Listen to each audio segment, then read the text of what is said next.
So today we are going to learn SceneFlood attack. Let's see how it works. See, when a client or computer is asking some services to server, there will be three methods, means handshake methods. Like first, the client will send the server one request, and then the server will give some services to client. Again, client will send the acknowledgement that he got the service. Like that will happen. So this is the normal process. But what will happen in SceneFlood attack?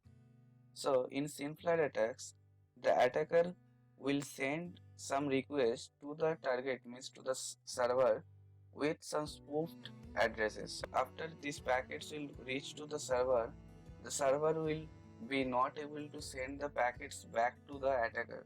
So the server will be confused where to send the replies. So like that the memory will be consumed. If the requests are coming continuously, the server will be down. So let's see in the practical how it is happening. So I'm using the Oracle VM VirtualBox and I'm using now Kali Linux. Now I'll check the IP address of my Kali Linux. Similarly, I have one Windows 7, and here also this is the victim machine, right? So I'll check the IP address, IP config. So this is my IP address of the victim machine, and it's 192.168.43.6. Just I'll go to attacker machine. I'll see here if config, and here the IP address is okay. So when I'll give the if config command, the IP address will come. So that is 192.168.43.4, and the victim machine is 43.6.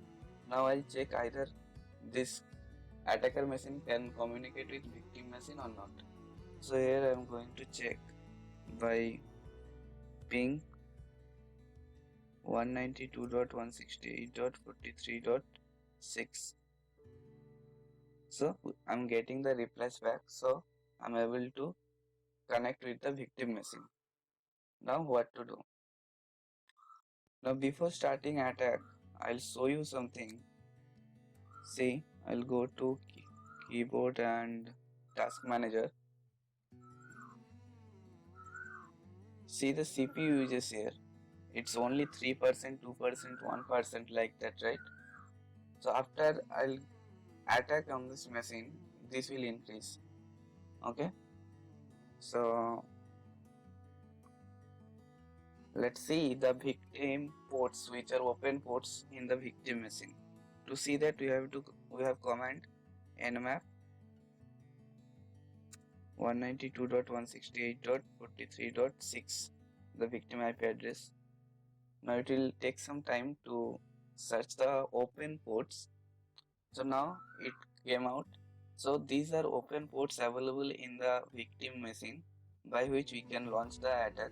So I'll go through this 135 port. Okay.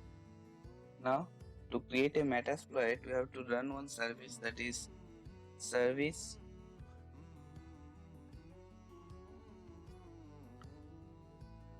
PostgreSQL start. We have to run this service. So after running the service, we have to create a Metasploit by MSF console. Now we have to search auxiliary here. So we'll search. We want to perform the SceneFlood attack, right? So search SceneFlood, and it will give the path use. And I'll paste the same thing. Enter. So now it's okay. Now I'll see the options. To see the options, I'll have to give the comment show options. Now see the interface, the number of scenes you want to send, the remote hosts mean the target host, and the target port, and the source host, like that source port, and in the number of bytes here will be observed, and the timeout means the number of seconds to wait for the new data. Okay, now see, this is important thing required. So here in this required session, if you have yes, yes and yes, then you have to configure these yes options. Okay, so now how to configure this? See, this interface is not a necessary thing, so we'll leave. This num also not a necessary thing. Number of scenes to send is not a necessary thing. And the remote host, it is necessary, right? Without knowing the target, how we'll perform the attack? So we have to set that one. So we give set our host, and the victim IP address is 192.168.43.6, right? Okay, the host is set. Now our port, it is already configured. We have to configure, so it is already set with 80, but we have to turn it to 135, right? Our open ports. So here you can see our open ports. So you have to give any one of them. So I am giving 135.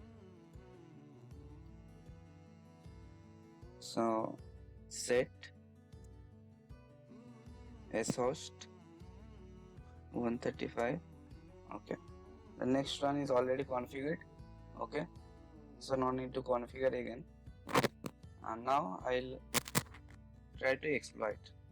Okay, exploit. So still I didn't perform the attack. I didn't hit the enter. Let's go to the Windows and let's see the CPU uses. Only 5%, 4%, right? Okay, so I'll just hitting the enter. Now the CPU uses is being more than 50%, right?